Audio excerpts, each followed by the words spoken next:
We can go live. That's all right. And here we are. Hello. Welcome to Trek Wars and Fantasy. And today I've got two guests from Nexus Nights. So, can I introduce you to Dan? There Which we one? are. Yeah. So, shall we do? As I only know one surname, Dan Hitch. Shall we start with that one, and then we'll head to the other Dan H. Yeah, Which I don't is know where Dan is on your screen, so I'm just going to point around. So on my screen, it's down. One Dan's that way, and that's the Dan Hitch. Yeah. So. Hello, everybody from Trek Wars Fantasy. Dan Hitch, host of Temple Trek podcast, and obviously the spin-off, which is Nexus Nights, where we normally talk about general Trek geekery and not in any kind of chronological order, whereas Temple Trek, we tend to do everything in complete chronological timeline order. So if it happened in the Big Bang, you watch that first, and then gradually you put all the scenes together in the right order. What a stupid idea that is.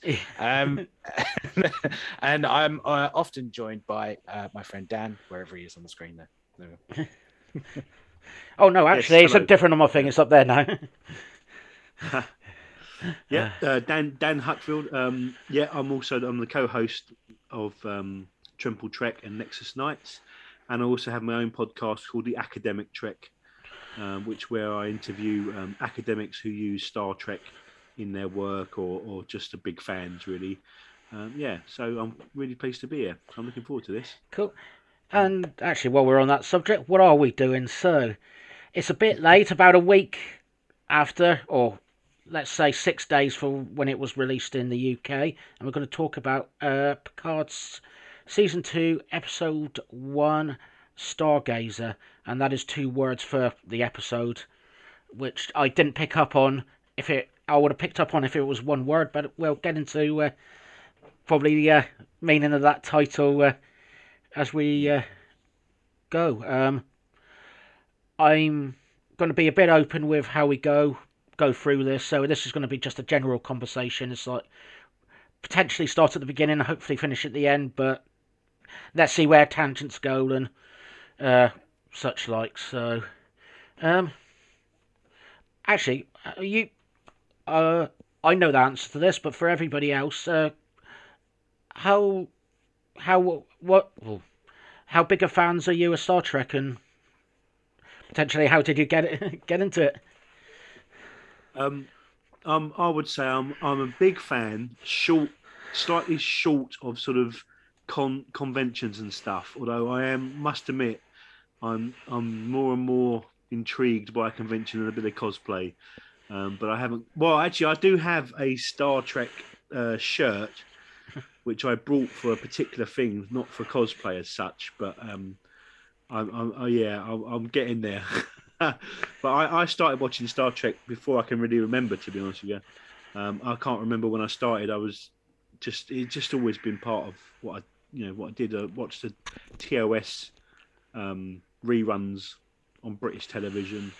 I watched the animated series. I can't remember if it was on ITV or BBC, but it was on when I was a kid. I remember watching that, and then just went on from there really, and just become a big part of my life. I'm really lucky. My partner loves Star Trek too, so we sort of bonded over Star Trek, and it's the love of our lives.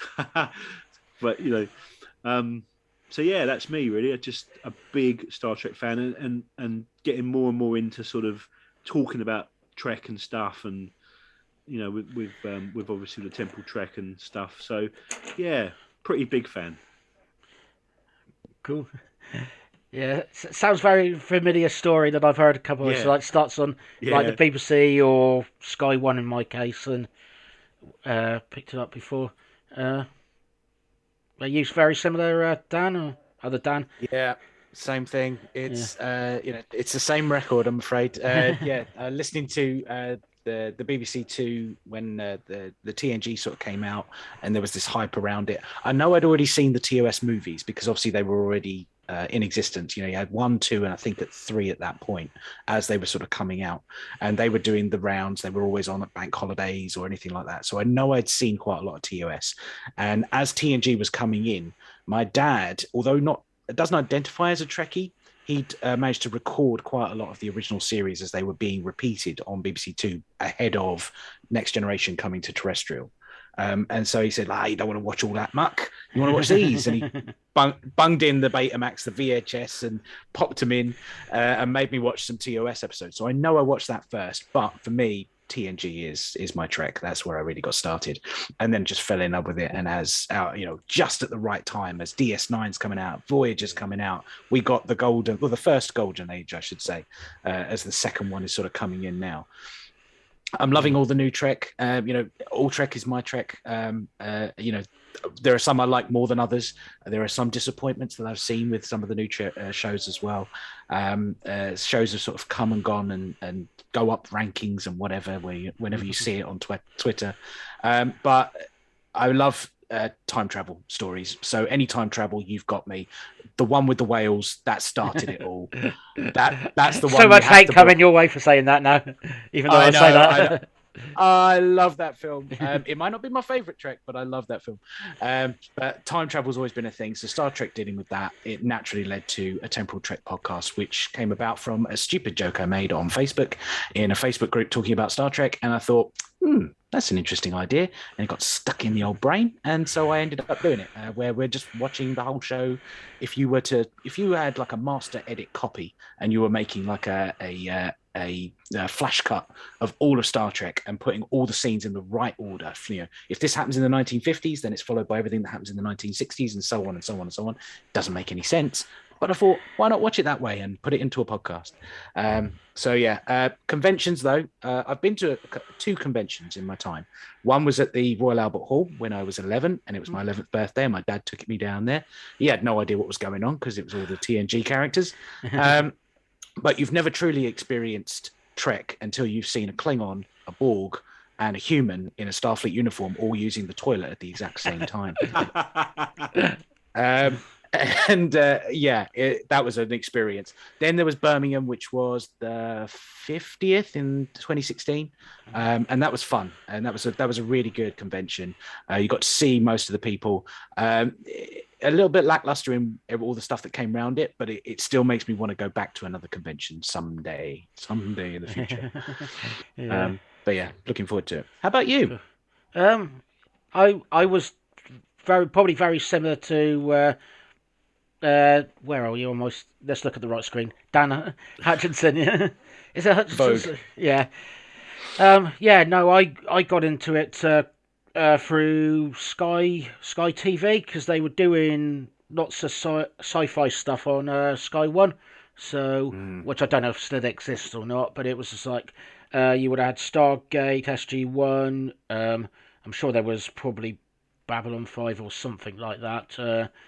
And I can remember also like Xena and Hercules and stuff like that. But they also had the Star Treks on that, and I just got into it through just watching that, and it became my favourite of all the franchises. And in the end, ended up buying all the DVDs because I hadn't seen them all, and so it was in those like massive box sets. I haven't got any up here, otherwise I'll show you. But I ended up watching through, and I've been watching it ever since.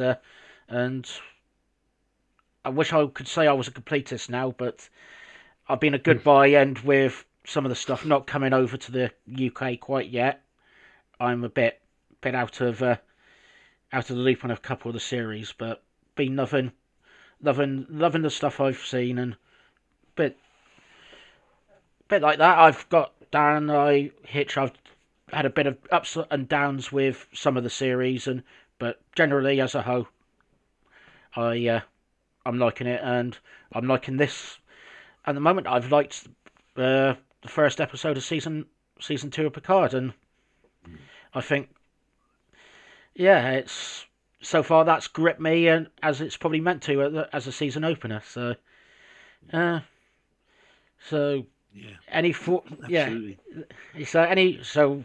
as that was supposed to be a tedious link, shall we go into that?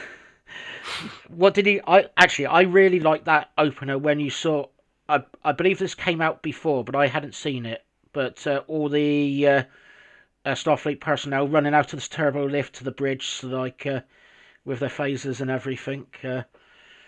I'm going to tell you my favourite moment, and then I will leave it over to you two to say something. I can remember them saying about they're running down the corridor. I'm going to have to read my notes here. The inertial dampeners going offline, and then they suddenly slammed against the wall. It's like it's this thing in Trek to say this is what stops people from hitting against the wall, and then suddenly they go offline, and it's like they're not working. Oh, that's nice. Even though the guys are probably bruised and battered to pieces. So it's interesting because I think what I know, like an overall thought about the episode was how Star Trek it was, and I think you've hit a nail on the head in a way that inertial dampeners thing, just that little thing. I didn't even really notice that, but just that little sort of nod to the history, to was really nice, and I feel like we're in safe hands here. I've got issues with Discovery, and I think a lot of people. I've noticed. I've been listening to quite a few podcasts recently, reviewing the latest episodes and stuff, and people definitely seem to be. I don't know if drifting's the right word, but they definitely seem to be picking up on more issues with Discovery. But I really feel that this episode, if this episode is a sort of, a good example of the season, then we are in very safe hands. And I think I'm super excited. I mean, I was thinking this morning about this, and I think what we need to do at this point is to inject a little bit of audio of someone going, hell yeah, in a really exuberant way, because that's what I felt like. I just felt like, hell yeah, this is great, man. and so yeah, I was excited beforehand. Me and Dan have spoken about this on the Nexus Nights and stuff, but I am super excited now because the first episode has certainly lived up to the hope and the hype. So yeah, let's go, as Burnham says. Yeah, I'll completely agree with that. Other Daniel. Yeah, the opening, just it had the pace that it needed to sort of set up where we had season one, which was much more thoughtful, much more introspect. You had a character piece where it's him trying to come out of retirement and try and justify what he's going to do with the rest of his life, and he didn't really know. And obviously we had the idea that he was ill, and if he goes back out into space, that could be his last and final mission. And then there was the acceptance of that, and obviously we dealt with themes of death and friendship and all this sort of thing. This one is like, yep, okay, he's back. He's decided he's back in the mission. He has to keep moving, as he said in the discussion with Laris, but he's keeping moving, but also being able to sort of look inside and sort of think about how he feels about coming back to this and sacrificing his own personal life, his the ability to love, basically, because he feels like he might be tied back down and go back on himself and become like he was at the very beginning of season one. And now he's got this whole Borg thing going on, and there's Stargazers are back. His history is out there. He was the captain of the old Stargazer. It's out there carrying on now. How does he feel about all of this? Just beautiful moments and scenes and things. The thing, I don't really want to sort of raise one up and bring one down, but the thing with Disco is they spend so much time talking about their feelings and not getting any of the work done. Whereas this one felt like they were getting the work done and also talking about their feelings at the same time. And it was just perfect balance between the two. The Laris and Picard conversation led into the action points, and the action points then fed back into the other conversation when he goes to Guinan and he's talking about, where do I go now? Where's my final frontier? It made sense. Whereas I feel like Disco takes time to stop all of the action have a talk about emotions, and then just get back to the action scenes again. And there's a bit of a discombobulation between the 2 points, whereas I feel like Picard did that really well. Yeah. Yeah. No, I never thought about it like that, but yes, I think you're spot on. Originally, I was thinking with that potential romance, which is still on the board, I was thinking, oh no, they're just going to put the romance in now. I was thinking, oh no, this is going to be an awkward scene, and then it's just like, actually, when they sort of like went away from each other, it was just like, actually, that was right. That was, as she said, very, very Picard. That was very him. And it was just like. I've got some thoughts on that as well, and I'm going to take it out of universe and into real life. And my biggest issue with that scene, and what I'm really pleased about with that scene is that, you know, we're in the sort of Me Too moment. We're in that sort of, you know, the issues with the way actresses are treated. We've spoken on the Temple Trek and Nexus Nights about the way that Jolene Blaylock and Linda Park were treated and stuff. And although I think Laris is probably older than Picard, almost certainly older than Picard, she's a younger actress. And that whole sort of older actor, younger actress thing, I was thinking, oh God, just don't do that. You know, we should be, and I'm so pleased they didn't do it. I'm almost disappointed they even brought the possibility in, but I can understand that to a degree. But really, you know, I think that was a really good move, and I wonder where that come from and who, just because it would be so easy for them to have kissed and stuff, and you know, but it just, again, it doesn't feel right. Again, out of universe. In universe, I can see it. You know, Laris is probably 200 years old or something. You know, and to her, he's a young man basically. You know, but so I was really pleased with that. And again, just a little thing that I felt that worked really well, and someone's thinking about stuff, and someone's going, hang on a minute, we need to do something, do this right, if that makes sense. Yeah, no, it does, and I completely.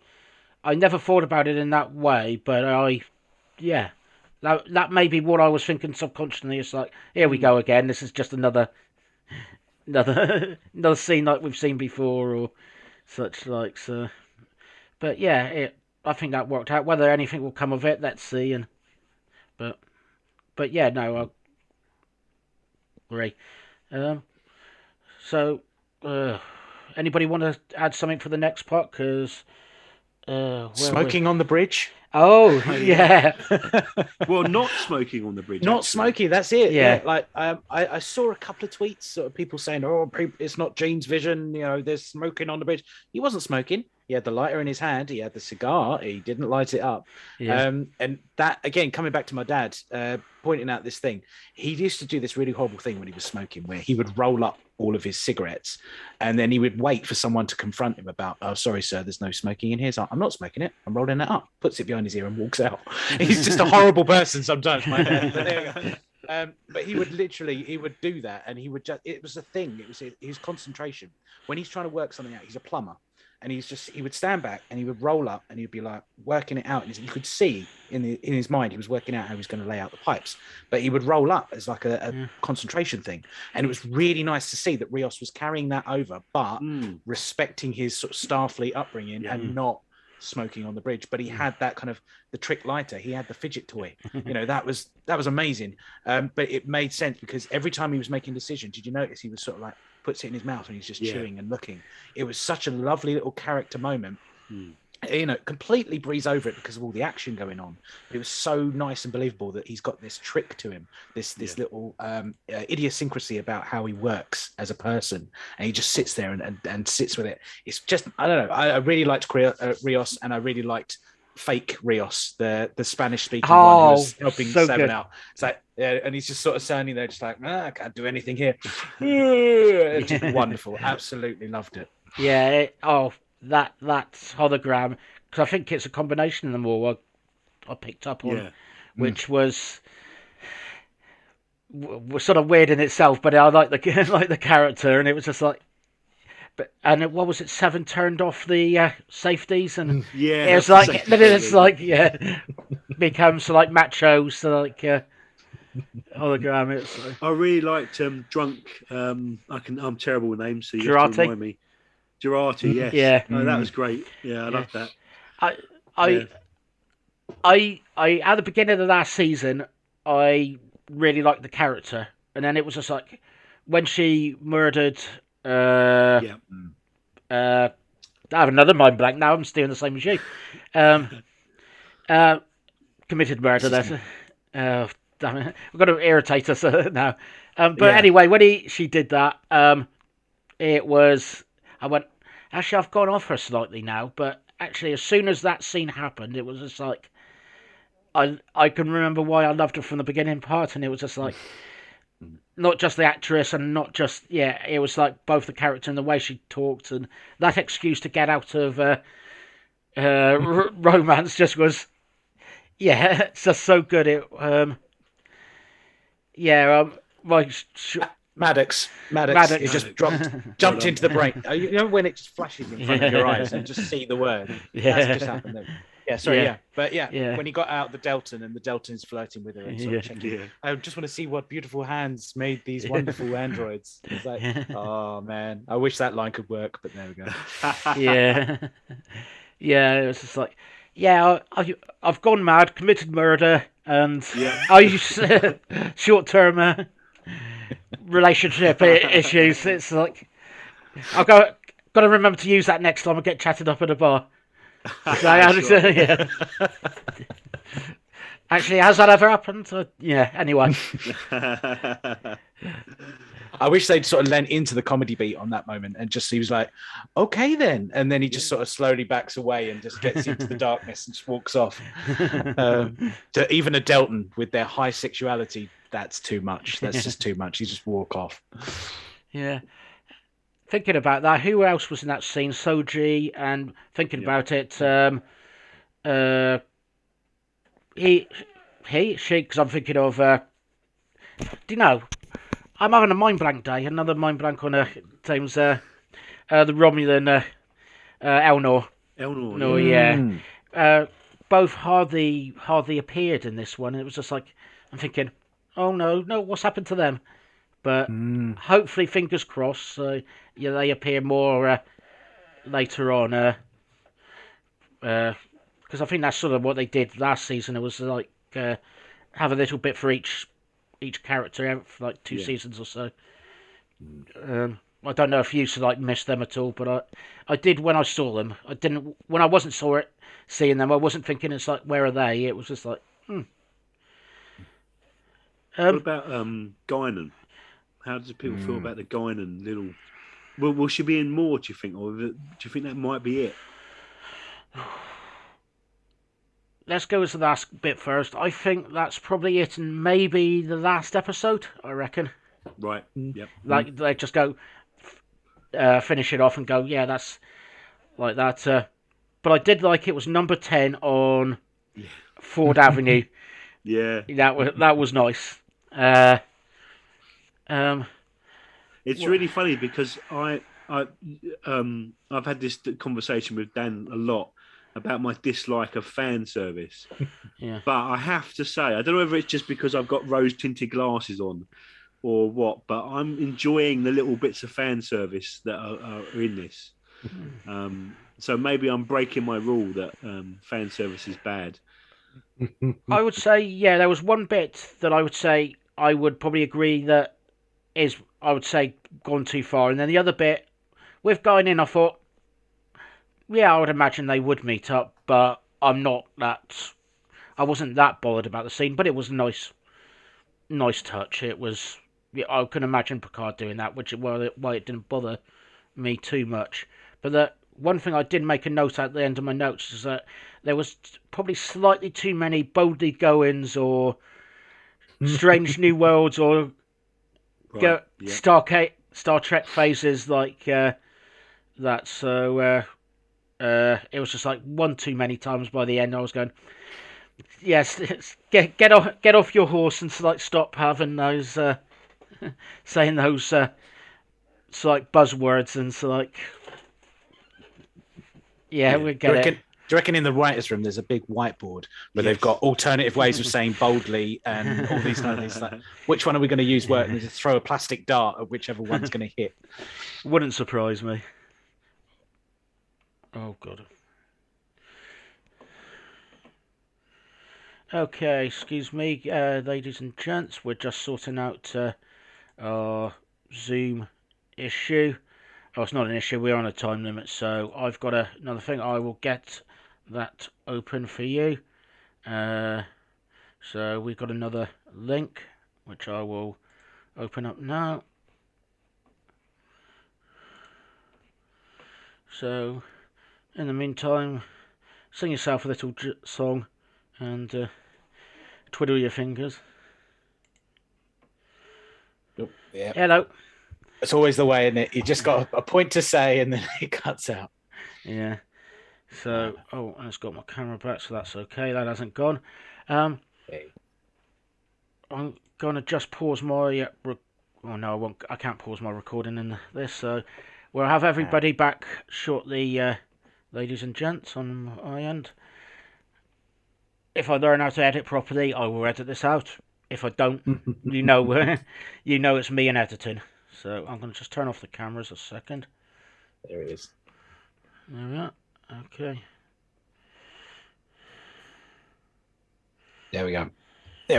Excellent. There we are. There we are. So let me put my little cameras back. See if we're all in the same place. Ish. Oh, maybe. Oh, there we are. Maximise the thing. There we are. One thing I did like about the Guinan explanation of aging is that she can choose to look older than she actually is. You know, it is a silly idea that they don't like to be reminded of their mortality. So I changed how I appeared, and it's a silly idea, but I really like the thought behind it, because I've always had this thing with Guinan and Q ever since Q-Who, where we established that they've got a history together. I always wondered, what that was all about. And the amount of headcanons that I've tried to make up over the years to try and explain how that works against Q, it's varied. I thought maybe it was just, instinct and that was it. But my other thought was Q never seems to know what's going on, but has all the power to change it. Whereas Guinan always seems to know what's going on, but has no power to change it. She can always discuss. She has heightened perception. So in yesterday's Enterprise, she was able to see the changes in the timeline, but she is not able to change it herself. She has to wait for Picard and other people to be their actors. Whereas Q could that's it. But he has no understanding of where the motivation to change it comes from. And I've always thought of them as two sides of the same coin. So where Q can change his appearance like that, that's no problem. She can alter other people's perceptions of how they see her, but actually what she truly is something completely different. So I've always thought that Guinan isn't actually as she appears. This is just the facade that she puts out to everybody that we see. And she's maybe telepathic, or there's some other biological reason she can do it. But I've always felt like what we are seeing on the screen isn't actually what Guinan is behind the scenes. So that line when Q says, is that your name now? Like, you can change whatever she wants people to see her as. It might be a little bit nefarious. It might make her seem a bit more evil than normal, but she does it for a good reason. Yeah. And I just really liked it. Just a simple line. Again, it's fan servicey. It's, it brings in this idea that she has powers and all this kind of stuff, but it's just enough for us to get a lot of detail out of one single sentence. Yeah, I think that's probably what's I think's good about that one. Why I'm probably not digging on it too much is because it's like not completely in your face, that they are just having what seems like a genuine conversation and giving out bits of lore or like that. That it's like you may not even realise there's new lore or what so forth. I think the big question though is top shelf or hooch. Which one would you go for? Oh yeah. Oh. Probably would go for the hooch in the end. Yeah, I'd probably regret it. Brandy all day for me. Yeah. Yeah, none of this light Picard, Chateau Picard stuff. Nah, no. I want to go for the hooch. That's it. Yeah, when I was thinking of top shelf, I was thinking of something, and it's like I'm sure people it was like had literally it was been a shot from everything on the top shelf, and I'm sure that was in a not when I was a student, but I was going to a student bar with friends, and it was just like I think that was what it was when you said I want the top shelf. It's just like shot of every single thing up there, and it was just like yeah, probably wouldn't end up being. She brings it out on that really wide brim hat, and she puts all the shots down on the table, and that's how she serves you. And then puts it back on again. I like it. So, before we actually go thinking about the end, there was a couple of nicer things towards the ships. I was thinking the Excelsior. Recording in progress. Oops, sorry, my recording's just switched on. There we go. Sorry, there we are. Sorry. The Sulu, Kairu Sulu, and of course the Stargazer was the things. Any thoughts on the ships? And didn't people get quite excited because the ships were out of Star Trek Online? Is that right? I believe there was a few on them.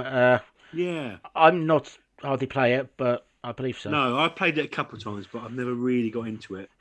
I have put a link on my Twitter from a guy who was doing all the naming of the ships, and he says that. So that would be on my Twitter account, which I think it's Trek Wars Fantasy. It hasn't got the "and" in it, so there we are.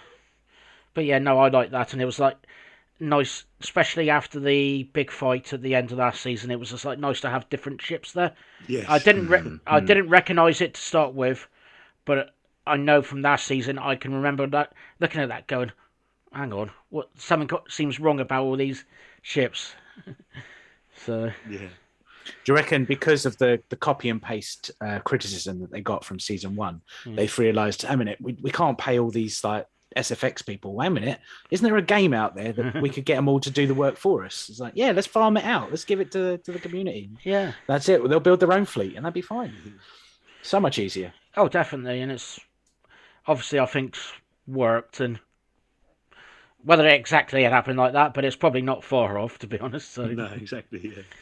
Even though, if we were to treat the Star Trek universe as real, they would probably have a giant replicator and every ship would look exactly the same and it would have all the same equipment, all at the high specs, and it would be the greatest. So technically, the way it ended in season 1 makes perfect sense that all the fleet look exactly the same. But in reality, ships get built all the time. They wouldn't just, retire it out of service and take it out. The current Navy currently has so many different ships, so many different sizes and shapes.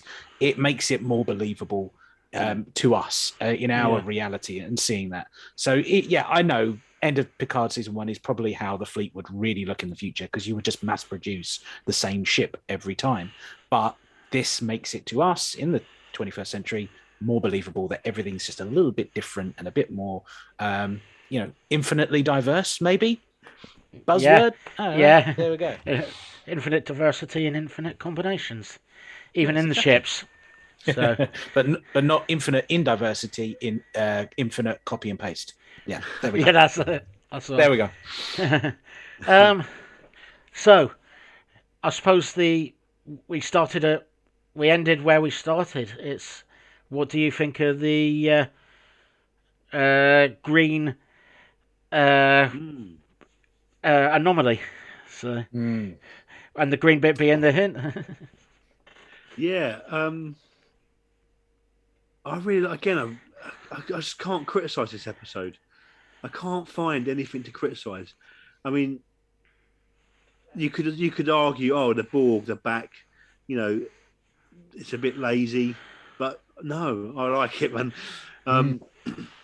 I think 7 was very interesting in this bit. The way she reacted and stuff, and I think I was watching it last night with my partner, and she sort of said, "I'm really surprised how Picard has reacted, because his history with the Borg, the stuff in First Contact, his hatred and his anger, and yet he was very, very calm about this and very, very sort of conciliatory about this, which I thought was maybe the only misstep, or not misstep maybe, but there was no explanation for why his attitude was so sort of relaxed around the Borg, whereas historically he's been very, obviously he's been angry and been damaged by the Borg. So that was the only thing I thought with that bit, really. Yeah, no, great. This was headcanon for me. This headcanon time. They didn't say it in the episode, but he's got an entirely new body, hasn't he? Okay. And he doesn't have his mechanical heart, and presumably doesn't have any of his Borg implants inside his body. Right. So I was thinking that in First Contact, when he is having the dream and the Borg implant reasserts itself, and he even says to Lily later on, all of those Borg implants are still inside my body. They're not there this time. Yeah. He doesn't have... I know emotionally, yes, he's got all the emotional scars that come with assimilation. But because it's not in his body floating around, he's got, a lesser attraction to the Borg. Yeah. The diplomatic Picard has sort of resurfaced above what he was before. Yeah. And there is a moment where he goes, it's so clearly a Borg ship. Look at it, and it's he has clearly a Borg 7. ship. But he turns to 7 and says, "Is this a Borg ship?" And she has to confirm it, almost as though her Borg implants are connected, but he is now disconnected.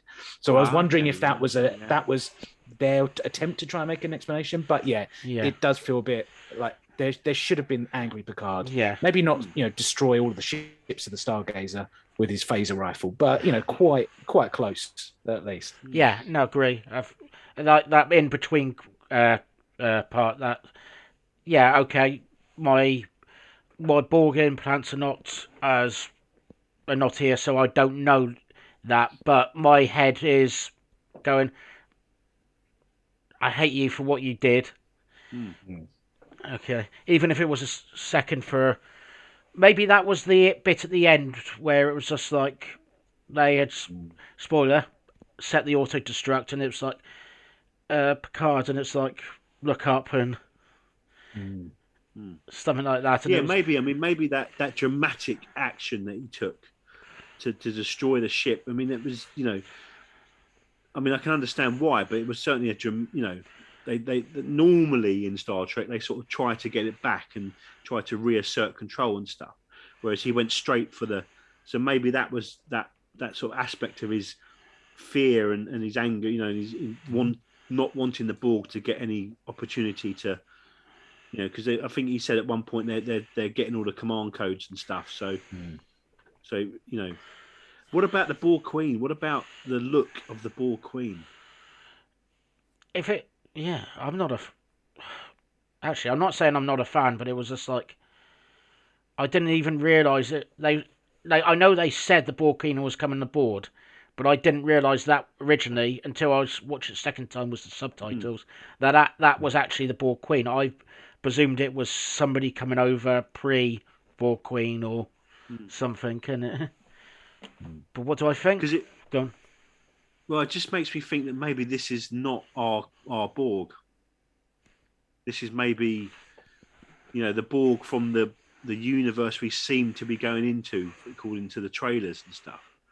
So I wonder whether that's what it is, and so it's a slightly different look. And that's the only thing I can think of. And the ship was a different shape. It wasn't the normal cube or the, So I wonder whether that maybe is what it is. And that's I wonder. I mean, this is me just imagining, but that stuff where they get the signal and it says "Help us, Picard." Yeah, I wonder whether that is actually being broadcast or whatever it is from the past where they're going to be, and it could even be one of them saying that message. I don't know. I mean, that was just my sort of imaginations. I love that theory, and but you've got me thinking it's from another temporal line. But I like that. Before we get on to carry on, I was carrying the speculation. I wanted to say I did like the where it was like lots of voices on top of each other, and I got the impression that it was like them all saying it, and they're all in different languages, and which you would have for all the people that are assimilated. But Yeah. but nice touch. But actually, yeah, going back to what you said, once I've got that off my chest, was yeah, actually, where do we reckon this will end up? Yeah, we've all I know you just said you've watched the trailers. I've watched the trailers. They end up in the past somehow. Yeah, I think that theory is good. And Q said this is the road untaken. Yep. Another parallel universe. I'm very going. Yeah, I think that's true. I think it's going to be another universe. Yeah, the fact that the Borg want to negotiate, which is not a Borg thing to do, makes me think that it's not a mirror universe. It's not evil universe that we know of. It's a different universe where bad things are going to happen.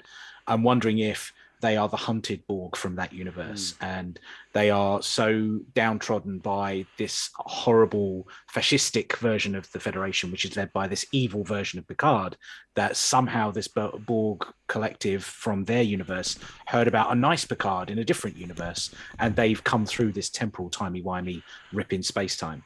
And they're looking to be refugees, and maybe this is going to be maybe a part of the storytelling that they want to be part of this universe. But the only way to do it was to time travel and do something different. And Q is going to get involved in somehow. There was something going on. I can't remember who mentioned it on Twitter, but someone was sort of saying that Picard might become a bit of a spy. Because of some of the images in the trailer, there's a moment where they're flashing, like Laris is helping them, and because of obviously her spy background, they're going to help them in the time travel mission. I wonder if Q is going to be Q, but like James Bond's Q, not our Q, and he's going to sort of a bit like a temporal agent spy for Picard, and he's got to change. That's his mission. He's got to change history by going back in time. But Q is going to feed him like all the gadgets that he's going to need for it, and give him all the tips and advice. He can't do anything because of the Q continuum, but he's going to be Q for James Bond Picard as opposed to the other way around. But I just because the more I thought about it, he likes a beverage served a particular way, just like James Bond. He has his own plot of land that is a family-owned business, just like the James Bond had in the Skyfall movie as well. There was the Bond plot, wasn't there? The castle that they went to. So there's a lot of tie-ins here. So you never know. Yeah, I like that theory, and it's I like that. Yeah. So, any last thoughts? So go on. Well, I was just going to say, what about?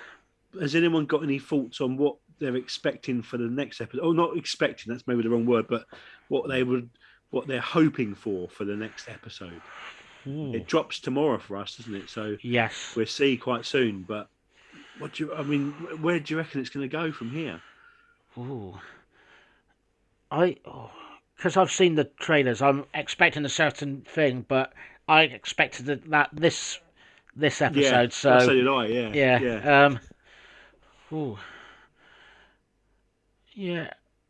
you think the timey-wiminess will start next episode, or do you think they might take a little bit of time to?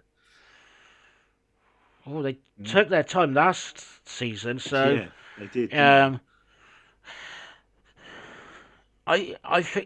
I'm thinking it. They will put Picard somewhere. Yeah, let's say they're putting him back in time and trying to get him used to like this new area, new time, and it's letting him trying to work out where he is, and then maybe get the band back together again. And yeah, because that's right, because they haven't shown that they've disappeared at the moment, haven't they? So how do they all come together? That'd be interesting. Maybe that would be the next episode. Will be sort of bringing them together. All I can say is that already this episode was very timey-wimey, and it's going to lead to a big headache for the Temple Trek podcast, because we get not only Picard's past, but we get a couple of flashbacks, and it's all jumbled narratives. I think next episode won't be that. It will just be in the opposite universe, so a time adjacent universe. Oh. Q will be showing him all the things that have gone bad. Right. He will eventually reconnect with all the other crew members. We'll find out what's happened to Elnor and Rios and everybody. But then episode 3 will be, we've got to get out of here. We've got to time travel. Maybe even they will meet Guinan again, but it's Guinan from this universe. And, she'll do basically a Yesterday's Enterprise. It will be a bit fan servicey. And she's noticed the change. This has happened before. And she'll point out Yar. Maybe we'll get a mention of Yar. And Seela. You've been through this before, Picard. You need to go back in time to fix it. Maybe that would be my thing, but I think that'll be episode 3 when we get the proper time travel. I really hope so, because the fewer episodes they do in time travel, it's the less work we have to do in Temporal Trek. Yeah, so that's my fervent hope more than anything else. Because didn't they in Discovery go back to that? The first 2 ones, was it no? It was last season 3, I think. They done one with Burnham, and then they done the second with the crew. Yeah. Mm-hmm. Mm-hmm. Yeah, they might do the same sort of again. thing. Yeah. Mm. I'm going, why not? Yeah. So, any last thoughts then? I would like to reiterate that we need to put in a little bit of audio here, which says "hell yeah." Because, honestly, man, I can't criticise it. I think, as I say, the only thing I thought was the little bit the way Picard reacted to Borg, but I can live with that. I can't. I am just blown away by it, man. It was a great episode of Star Trek, really great episode, and this just makes me very happy. Yeah, no, I'm completely satisfied with this. Slight errors now I'm hearing you, but again, I think I'm happy with this. I'm very happy with the episode. Yeah, I think it's right up there. It's a really, really good episode of Star Trek. And in fact, we're going to cross the streams here with Temple Trek and Trek Wars and Fantasy, because in the Temple Trek, we do a thing at the end where would we recommend this to Star Trek fans and non-Star Trek fans. And do you know what I'm going to do for the first time ever, I think? I'm going to recommend it to both. Oh, very good. Wow. Yeah. You heard it here, folks. This is the first time. So it took you being on somebody else's show to finally. Yes. Yeah. Yeah. No, I think. Yeah, I'll agree with it. It hits me as a Star Trek fan, and I don't think you necessarily have to know what's going on in the past. Exactly. Yeah, you can enjoy that as an episode. That's a good episode of modern TV. Yeah. Yep. So. Oof. Yeah. It perfectly sets up that if we are going to go to this evil universe next episode, what are the differences going to be? We've already established that Elnor has got this bright future ahead of him. Well, what if things aren't great next episode? You can see it straight away. And I'm looking forward to seeing how they're going to show the stark contrast between the two. Yeah, yes, no, same here. And before I mutter on about more, and I think this will probably be a good time to take an end. Yeah. Where can we find the both of you? You can find me on Twitter at Academic Trek 47.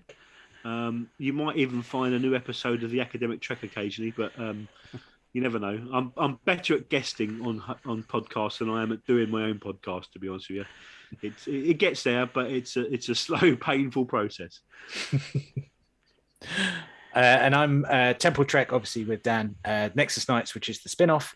I'm also on Cosmic Pizza Podcast, which is a different show entirely, where it's just pop culture in general, but also anything goes. We serve a slice of life in every show, as we like to say, where we talk to authors, actors, street sweepers, you name it. We talk to you, and we just discuss different things, whatever's going on in the world. Epsilon 3, which is our Babylon 5, 3 and 5, lots of numbers. A Babylon 5 review podcast as well is something the same team we do as well. And there's a little tiny podcast, and I'm still trying to get started, which is Monsters, My Middle Child and Me, where it's me and my 9-year-old, and we discuss internet, theories and internet conspiracy monsters that pop up on his feed, and why he shouldn't be scared of it. Sounds good. Yeah. You can find me at Trek Wars Fantasy on Twitter. And if you just put Trek Wars and Fantasy in Twitch or YouTube, you'll be able to find me there. I did have the all the words written out, but I've lost that off my screen. So just YouTube that. Just put in the search engine for those, and you'll be able to find me. And can I say thank you, even though it was short notice for coming, guys. Dan and Dan, no problem. Yeah, pleasure. And live long and prosper. Live long and prosper.